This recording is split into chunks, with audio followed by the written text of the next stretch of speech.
sous la lumière des projecteurs pour la sortie de son livre autobiographique Une vie incendiée, édition de l'Observatoire. Emmanuelle Seigner fait aussi face à de nombreuses critiques.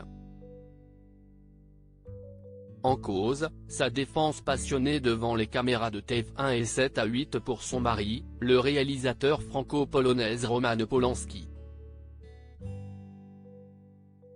Accusé d'agression sexuelle par plusieurs femmes et menacé d'extradition aux États-Unis pour la fracassante affaire Samantha Gamet de 1977, le cinéaste multiprimé à qui l'on doit le pianiste bénéficie du soutien sans famille de son épouse et mère de ses enfants Morgan et Elvis.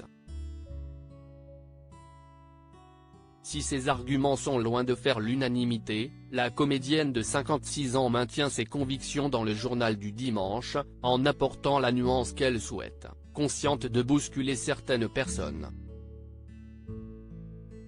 Dans cette interview pour le JDD, elle raconte également ce sentiment de paranoïa qui la ronge. Je me voyais davantage finir assassinée. Emmanuelle Seigner se présente comme une femme forte, qui assume ses choix et reste fidèle à elle-même.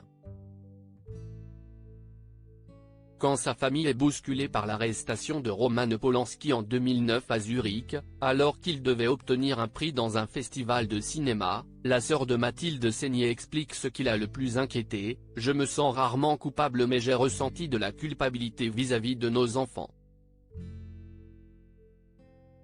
Ils étaient jeunes et n'avaient rien demandé. Je n'aurais jamais pu prévoir cette arrestation. »